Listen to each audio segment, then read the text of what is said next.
আজকে দুপুরে কী কী রান্না হয়েছে সেটাই তোমাদেরকে দেখাবো। প্রথমেই দেখাই ভাত, গরম গরম ভাত, তারপরে আছে ডাল,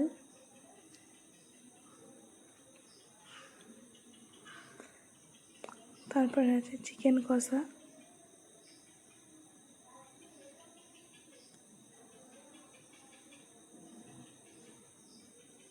তারপরে আছে আলু সিদ্ধ মাখা,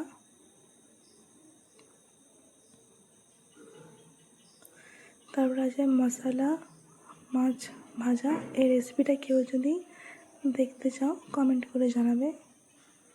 তারপরে আছে নর্মাল যে মাছ ভাজা হয় সেই মাছ ভাজা। আজকে এসবই রান্না হয়েছে। আজকের ভিডিওটা এই পর্যন্তই।